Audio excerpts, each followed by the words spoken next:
Hello everybody and welcome back to Casual Tech Review. Have you ever wondered what kind of performance uplift you get from graphics cards as new generations are released? Well, in this video we're going to talk about just such a thing. I happen to have, at the point of filming this, 4 Nvidia 70 series graphics cards in my possession at one time, all planned to be used for different flips, but I thought it would be interesting when I realized I had all 4 of them at once. Let me go ahead and do a performance comparison. We'll run them through a series of benchmarks and see how they stack up to each other. But before we get into the results of the test, let's go ahead and take a quick look at the test system that I used to test all these graphics cards. Well, not all of them. I'll explain that in a second. But here is the test computer. It is the Golf Simulator commission build that I did. It's rocking, all the parts are brand new. An Intel i5 13600K being cooled by a Thermalright Peerless Assassin, sitting in an MSI B660M motherboard with 32 gigs of G-Skill Ripjaws memory, 3600 megahertz CL16, running Windows 10 Pro. Now, I did have some issues with my 1070 graphics card, and I'll go over the graphics cards in a second, where it didn't want to run in this newer system. But I'll explain what I did to overcome that. Now let's just do a quick rundown of the 4 graphics cards that I used in this benchmark testing. The first and the oldest is this MSI 1070. This card was released in June of 2010 for $379. It has 8 gigabytes of GDDR5 memory, and the TDP was 150 watts. And next up we have this EVGA 2070 Super. Now I know it's not an exactly one-up generation improvement because we are going from a 1070 to a 2070 Super.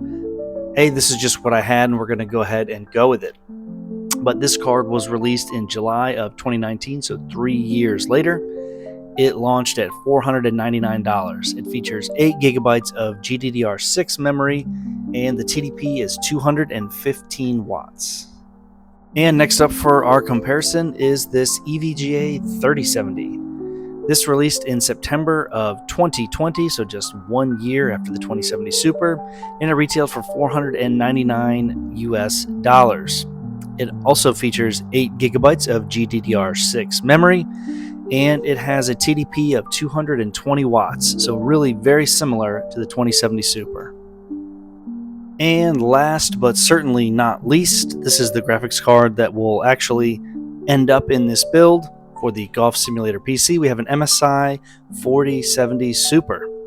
This card was released in January of this year, 2024. Launch price was $599.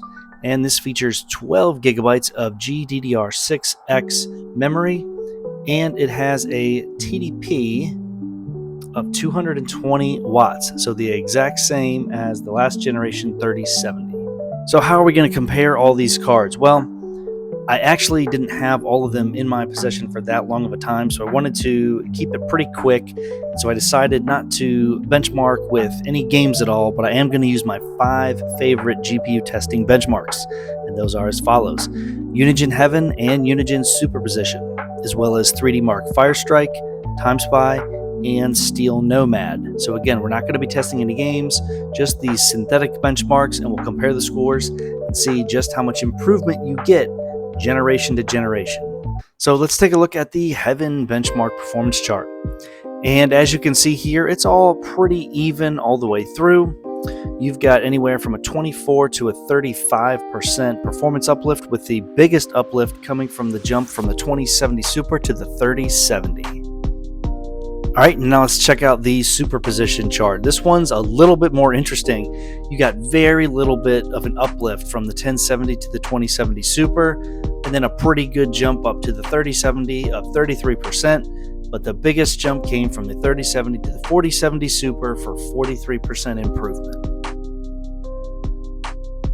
Taking a look at the 3D Mark Firestrike benchmark, it's a little bit of an inverse actually. Now our biggest jump in performance comes from the 1070 to the 2070 Super of 45%, and And then to the 3070 and the 4070 Super, both about 25% of a performance increase. And moving on over to Timespy, it's a pretty similar story to Firestrike. It really shouldn't be a surprise. Your biggest jump came from your 1070 to your 2070 Super. That was almost double. And then to the 3070 and the 4070, you're going to move up by about a modest 35% each. So still pretty good performance uplift in the Timespy performance. And last but not least, we have the Steel Nomad performance, and surprise, the 1070 couldn't even run it at all. Steel Nomad is marketed as being more of a higher performing or requiring higher performing hardware to run, and I guess this is proof positive the 1070 couldn't do it. But we got to see some pretty big performance jumps. The biggest performance jump came from the 2070 Super to the 3070 of 48%. So I averaged out all of the performance jumps across the 5 different benchmarks and put them on a chart, and it was fairly interesting. As you can see, as you move from generation to generation, and again, 2 of these cards are super cards, so they're a little bit more than just the base 70 cards. But from the data that we have here, we show that Nvidia is pretty consistent, giving you about a 32 to 33% performance increase with every generation.